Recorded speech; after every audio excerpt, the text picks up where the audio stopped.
reste des bons souvenirs. Après, 15 ans après, de toute façon, il reste plus que le bon souvenir. Moi, je reverrai toute ma vie Tigana. Donnez-moi un balai. Moi, je voulais balayer les lignes.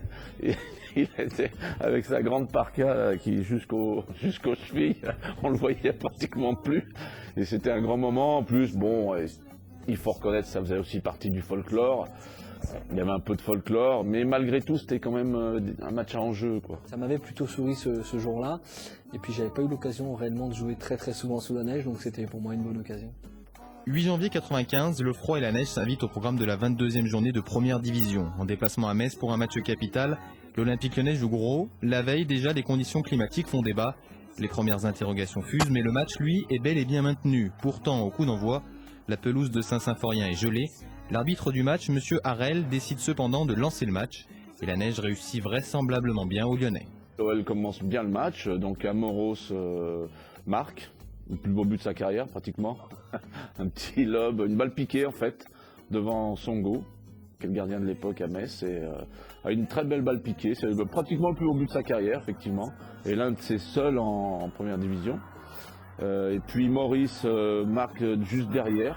Je sais que je marquais régulièrement à Metz, donc c'était un club qui me réussissait pas mal et marquer sous la neige, c'était toujours des moments sympas. Voilà, c'est un match en tous les cas qui reste dans ma mémoire forcément. 2-0, le succès est en très bonne voie, mais la neige aussi. Au fil de la rencontre, celle-ci s'accélère. Et là, alors c'est très marrant parce que les spectateurs de Saint-Symphorien crient reportez, reportez, reportez. Ça n'arrête pas. Et donc là, c'est pas évident. La mi-temps se passe, il continue de neiger. Bon, qu'est-ce qui va se passer Finalement, Rémi Harel dit bon, on continue, on va voir ce qui se passe. Les chutes de neige ne s'arrêtent pas. Gaillot marque, donc ça fait 2-1. Et là, déjà le public moins chaud pour crier reporter, évidemment, parce que Metz c'est un peu relancé. Et là-dessus, à un moment donné, sur une touche, je sais pas, l'arbitre se trompe et il ne voit plus les lignes de touche. Et là, effectivement, il y a un souci et donc il demande à ce que les lignes soient déblayées.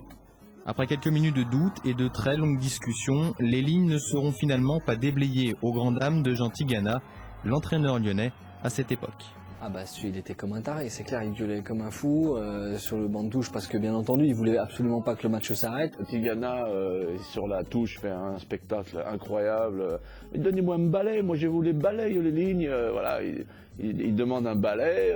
Molinari dit nous on n'a pas de balai, nous on peut pas donner des balais comme ça. Et puis on était tellement bien à ce moment-là qu'on allait certainement maintenir le score. Donc voilà, il était comme un fou sur le banc. Je te dis, il voulait prendre un balai, balayer les lignes de touche, il voulait le faire lui-même. Donc voilà, c'était un grand Jeannot Tigana. Ouais.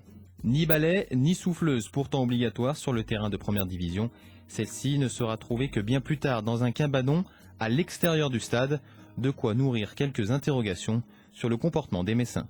Oui, je pense qu'il y a eu un coup d'esbrouf. Ils étaient en train de perdre le match. De toute façon, ils n'allaient pas forcément revenir, même si Gaillot avait marqué. Ils n'étaient pas très bien ce soir-là. Lyon avait très bien débuté, était bien en place, très déterminé. On est dégoûté parce que le match s'arrête et qu'on mène au score et que, comme je te disais, on était pas loin de Nantes à ce moment-là et que peut-être ça bascule, mais voilà, on était très énervés. Ah bah les joueurs étaient dégoûtés. Sassus, je me rappelle, avait parlé de milieu pourri.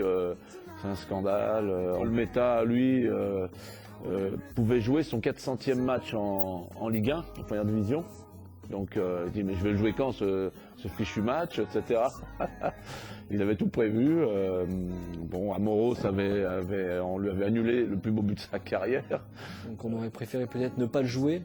Comme ça, on n'aurait pas pensé pouvoir le gagner à ce moment-là et derrière le rejouer avec un autre état d'esprit.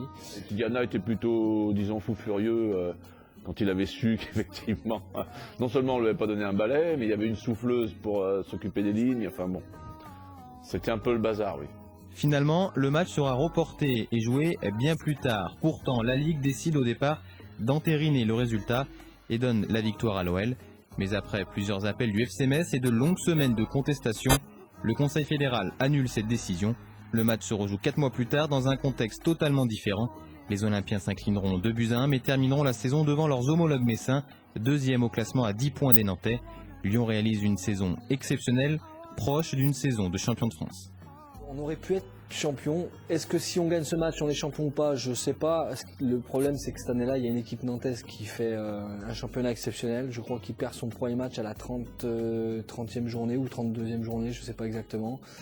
Donc voilà, on est tombé. Si on n'a pas en face de nous une équipe qui fait un championnat exceptionnel, on est champion. Et à l'époque, on est en 95, je crois. Le titre de champion, le premier titre de champion de l'Olympique Lyonnais, on aurait pu l'avoir à ce moment-là. Il y avait une grosse équipe nantaise à l'époque avec les Reynal Pedros, avec les Wedek, les Carambeu, les Makelele, les locaux. Donc on avait eu vraiment fort à faire cette année-là avec nous.